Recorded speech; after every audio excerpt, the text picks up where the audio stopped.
आप हफ्तों नहीं, महीनों नहीं, बल्कि सालों साल मेहनत करते हैं, अपनी रातों की नींद कुर्बान करते हैं इस उम्मीद में कि एक दिन आपकी मेहनत रंग लाएगी और आपके कंधों पर देश के भविष्य को संवारने की जिम्मेदारी होगी। लेकिन परीक्षा से ठीक कुछ घंटे पहले अंधेरे के कुछ सौदागर आपकी उस बरसों की तपस्या की बोली लगा देते हैं। जी हाँ, पेपर लीक।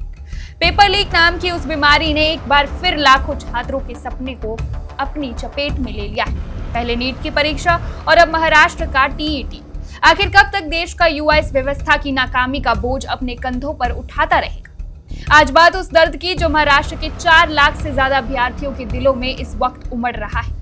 पूरी कहानी की शुरुआत होती है शनिवार 27 जून 2026 की तड़के सुबह से। जब पूरा महाराष्ट्र सो रहा था तब ठाणे जिले के भिवंडी में पुलिस को एक बेहद गोपनीय सूचना मिलती है। खबर थी कि कुछ लोगों के पास रविवार यानी 28 जून को होने वाली शिक्षक पात्रता परीक्षा टीईटी के प्रश्न पत्रों से जुड़ी अनधिकृत जानकारी। पुलिस बिना वक्त गवाए संदिग्ध ठिकाने पर छापेमारी करती है, वहां से कुछ सामग्री जब्त की जाती है। पुलिस को शक होता है, इसलिए महाराष्ट्र राज्य परीक्षा परिषद MSCE के वरिष्ठ अधिकारियों को तुरंत मौके पर बुलाया जाता है। और जब अधिकारियों ने उन कागजातों का मिलान असली प्रश्न पत्र से किया तो सबके होश उड़ गए। संदिग्धों के पास मौजूद सवाल असली परीक्षा के सवालों से हूबहू मेल खा रहे थे, यानी परीक्षा होने से पहले ही पेपर बाजार में आ चुका था। इस एक छापेमारी ने उस काले सच को उजागर कर दिया जिसने महाराष्ट्र की शिक्षा जगत को हिलाकर रख दिया। आइए आपको कुछ आंकड़ों के जरिए समझाते हैं कि ये झटका कितना बड़ा है।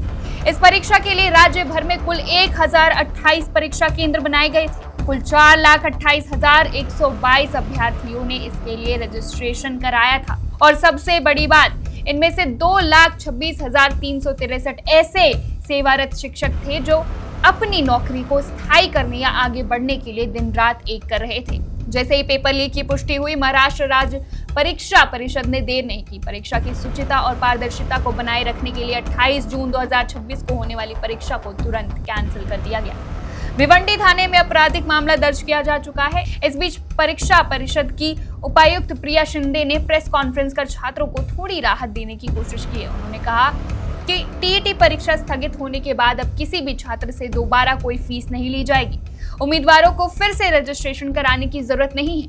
नई तारीखों का फैसला अगले 2 से 3 दिनों में कर दिया जाएगा और इसकी घोषणा परिषद की आधिकारिक वेबसाइट पर होगी। पैनिक होने की जरूरत नहीं है, वो अपनी स्टडी जारी रखें।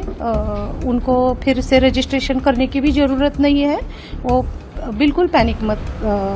सरकार कह रही है कि नई तारीखें जल्द आएंगी, लेकिन उन छात्रों के मानसिक तनाव का क्या जो गर्मियों की छुट्टियों में परिवार को छोड़कर तैयारी कर रहे थे। शिक्षिका किरण शिंदे, जिन्होंने इस परीक्षा के खिलाफ याचिका भी दायर की थी, वो कहती हैं कि ये शिक्षकों के लिए एक सुनहरा मौका था। अब नई परीक्षा में कठिनाई का स्तर बढ़ जाएगा और परीक्षार्थियों को भारी नुकसान उठाना पड़ेगा।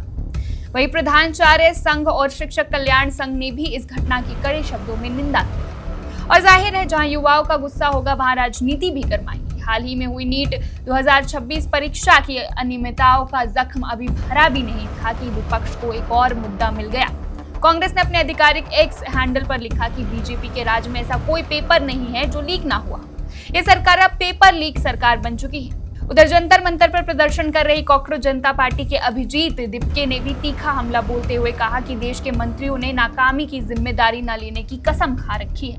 महाराष्ट्र में टीईटी का पेपर लीक हुआ है। एक दिन, कल को वो पेपर होने वाला था, एक दिन पहले पेपर रद्द किया जाता। तो इससे तो इतना साबित हो गया, चाहे नेशनल लेवल हो चाहे स्टेट लेवल हो, बीजेपी की जो सरकार है वो एक भी पेपर इस देश में नहीं करवा पाती। बिना पेपर लीक हुए या बिना एग्जाम कैंसिल हुए बीजेपी की सरकार एक भी पेपर नहीं करवा पाती। ये बात तो क्लियर हो गई, सबको समझ आ चुकी है। सवाल ये नहीं है कि परीक्षा दोबारा कब होगी, सवाल ये है कि हमारी परीक्षा प्रणालियां इतनी कमजोर क्यों हो गई है कि कोई भी आता है और सेंध लगाकर चला जाता है। क्या कड़े सुरक्षा उपायों के दावे सिर्फ कागजों पर ही अच्छे लगते हैं? आज महाराष्ट्र का हर वो अभ्यर्थी जो कल परीक्षा केंद्र जाने की तैयारी कर रहा था, वो सरकार से जवाब मांग रहा है। खैर, चलते चलते एक सवाल आपके लिए भी, अगर देश में शिक्षक बनने की पहली सीढ़ी ही धांधली और पेपर लीक के गंदे पानी से होकर गुजरेगी, तो उस सीढ़ी से चढ़कर आने वाले शिक्षक इस देश के भविष्य का निर्माण कैसे करेंगे? इस व्यवस्था की कमियों पर अपनी आवाज उठाते रहिए। फिलहाल इस खबर में बस इतना ही। देश और दुनिया की तमाम बड़ी खबरों के लिए देखते रहिए one India Hindi. Subscribe to One India and never miss an update. Download the One India app now.